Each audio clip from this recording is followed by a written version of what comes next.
you got anything on me. Don't worry, Egan. I got some custom-made handcuffs for you. I'll make sure I bring them next time I see you. Please do. So this was Blanca Rodriguez telling Tommy she's got custom-made handcuffs, especially for Tommy when she sees him next. But unfortunately for Blanca Rodriguez, she was never able to catch Tommy, whether it was for Angela's death, Poncho, or the warehouse that was seized for product. And for now, at this moment in time, she thinks he's dead because of what played out in Power Book 2 Ghost Season 1. But what really is the game changer is these images that will no doubt drop onto her desk, and when she finds them, even though this is a shot of Tommy from the back, she's definitely going to recognize who this is, and this will probably bring Blanca Rodriguez over to this side in Chicago. But have they foreshadowed Tommy to end in Blanca Rodriguez's handcuffs, or will Tommy escape again? That's the question.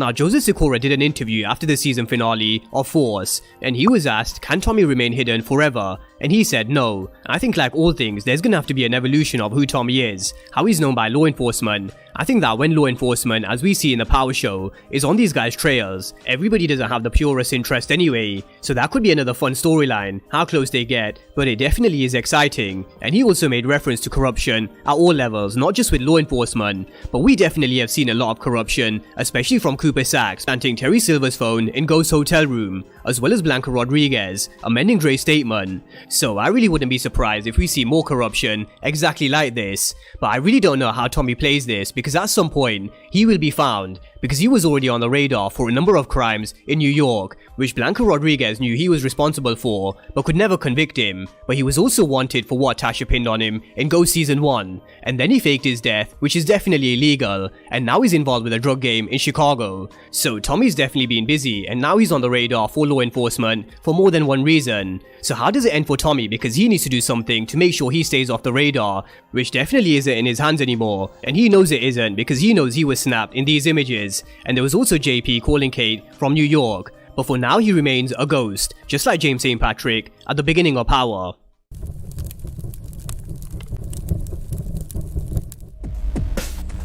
He's a highly organized individual with an established network.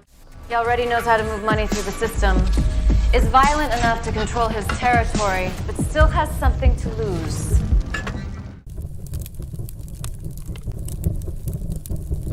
Whoever he is, he's making big plays, he's dangerous, and he's not just passing through. He's got no known turf, no true allegiances. He's like a ghost.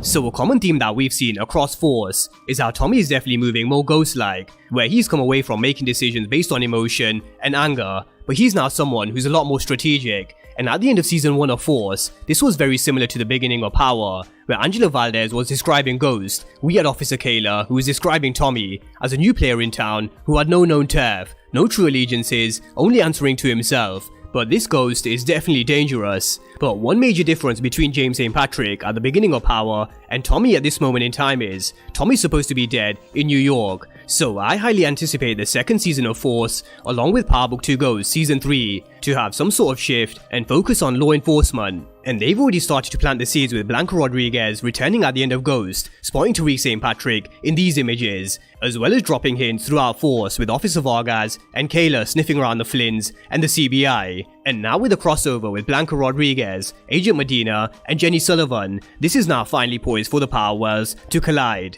Now Blanca Rodriguez made reference to heavy hitters she came across in New York who are dead, along with his whole team, and they were called the Four Horsemen, but now they're dead along with a lot of Serbs, with the local Chicago players involved, meaning the Flynns and the CBI. So Blanca Rodriguez is aware of the Four Horsemen, who were supposed to be these very scary assassins, but very similar to Uncle Benny, Tommy dispatched of them quite easily. But in Power, we know the Serbs were heavily involved in New York, and even though we've seen them in Force, they don't just operate in Chicago, they also operate in New York, and Tatiana made reference to this in episode 4 of Force. So this wasn't a coincidence or an accident, because this is the reason why Blanca Rodriguez wants in on this case, and this could be the link between the two shows, because they've seen it connect in New York, as well as this deleted scene with Detective Whitman looking at the Serbian network. So let's talk about Tariq and Tommy, because one thing that has always been spoken of is how Tariq will need Uncle Tommy's help, and I definitely agree, he will need Tommy's help at some point. But let's not get it twisted, Tariq is growing up just to be like Ghost, and at one point Tariq was the one who was helping Tommy when he helped him fake his death.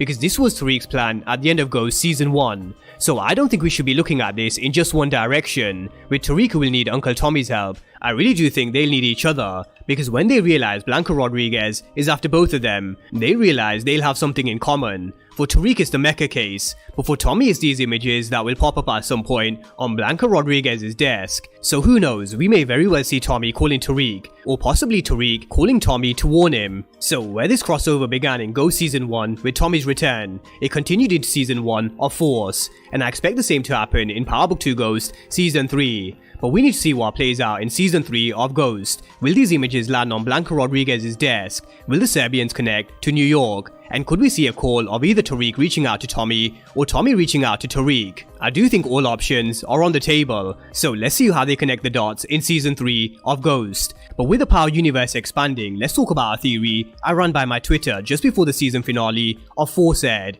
and it was this. I said I feel D-Mac has such a big role to play in Force, and I would really love him to see a cross paths with Tariq in the future. And ironically, we did see the start of the crossover which we just went through, but it was more so with law enforcement. But with the Power universe ever expanding season by season, and with Force and Ghost running in real time, there are just so many other avenues they can go down in terms of crossovers with Tariq and D-Mac crossing paths, and this is something I really would love to see happen. Not now, but in a few seasons, because I do think D-Mac's place is in Chicago under Tommy, where he can grow and develop his character. But with D-Mac and Tariq being Tommy's nephews, there are a few similarities between the two, but more so differences, so let's have a look at both. Now, one thing Tommy made reference to when it came to both Tariq and D-Mac was both of them remind him of Ghost, because he was someone who was always with his head in his books, and he was very smart. But when it comes to Tariq, even though he is book smart just like his father, he still is gonna make mistakes, because he's young, and so is D-Mac, just like the move he made with Cousin Buddy. But essentially Tariq reminds Tommy of Ghost for all the wrong reasons. Loyal only to your own cause. Sound exactly like Ghost. And this was after Tariq tipped off Dre to let him know there was a hit on him, because Dre helped him get his enemy, who was Ray Ray.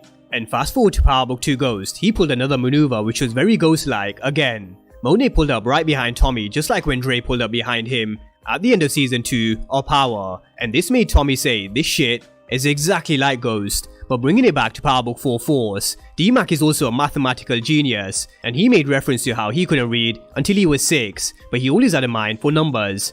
But because of his background and growing up without JP in his life and no word of his mom, which we're gonna come back to later on, he found himself in the streets, not really out of choice, but because there really wasn't anything left for him. So this brings me on to the differences between the two, because there are a lot more differences than similarities when it comes to Tariq and D-Mac. Now, Tariq was someone who grew up with both parents in his penthouse suite, with his twin sister Raina, Yasmin, Grandma Estelle, as well as Uncle Tommy. He was also privileged enough to go to a good school and had Ghost and Tasha who tried to keep him on the right path, at the beginning anyway. But Tariq's real turn came when he started to uncover the lies behind Ghost's past, Sean's death, and Kanan's manipulation, which is when we saw Tariq enter the streets and start to learn the game under Slim. But in contrast, D-Mac was in the game because of circumstances. So where Tariq chose this life, D-Mac was more so pushed, because his teachers didn't exactly believe in him. He also grew up without any parents guiding him on the right path, and instead he had to rely on people like Jannard. But there definitely is time for D-Mac to turn his life around and move away from the streets, and if Tommy and JP push him hard enough. But we also had that worked out for Tariq when Ghost tried to stop him from living a life of misery, and ironically we're now watching him do exactly what Ghost did for 6 seasons of Power, which is try and have an exit strategy from the game. So with Tommy knowing the consequences, could JP and Tommy try and send him college, possibly even Stansfield? Now, as much as I would love this to happen, I don't think so, because one thing Tommy would never do is knowingly send D-Mac anywhere near Tariq St. Patrick, because he knows exactly who Tariq is. You're just as low down and grimy as your old man. Ghost was right. You lied to me. You stole from me. I can't trust you. So this brings me back around to how I mentioned Tariq reminds Tommy of Ghost for all the wrong reasons, because this was before he even killed Ghost, when he called Tariq as grimy as his father. He also knows the path Tariq is going down with the Tejadas, and I'm sure Tommy would have been well aware of Tariq's court case, as well as knowing what Grandma Estelle said and how he was the one responsible for his broken family. So I really don't believe Tommy would knowingly send D-Mac anywhere near Tariq St. Patrick. There is no way Tommy would take that chance. but it doesn't mean they can't cross paths in the future, because this Tariq, Tommy, and Tasha reunion is something I fully expect to happen at some point in the future, and now you can also add D-Mac and JP into the mix. And someone who I don't think we should be forgetting is D-Mac's mom. Now JP made reference to her in episode 2, and he mentioned how she took D-Mac away when he was 2, and that was because JP came out. But this is a very similar situation to Raising Kanan, where we didn't hear much about Jukebox's mom, but she has been casted for season 2, so I really wouldn't be surprised if they planted the seed with these medical records, and this being the link to revealing who his mom is. So I really wouldn't be surprised to see D-Mac's mom being introduced at some point in Force. But I really do believe D-Mac is someone who Tommy will take under his wing, and we're gonna really grow to like D-Mac, similar to how much we like Liliana and Tommy's relationship, because it was a special relationship. But I do feel D-Mac's growth can be even bigger over the course of 3, 4, or 5 seasons, very similar to how Tariq is now the main character on Ghost. So I really do feel he's gonna be a big character, especially being Tommy's nephew. So drop all your comments down below and let me know how you think this would go down if Tariq and D-Mac do meet in the Power universe. And also let me know your thoughts on the crossover with Blanca Rodriguez. So drop all your thoughts down below in the comment section, and of course if you're new to the channel and you haven't done so already, then remember to smash the subscribe button if you want to see everything Power Book 4 Force and Power Universe related. But as always, thank you guys for watching, and I'll see you next time.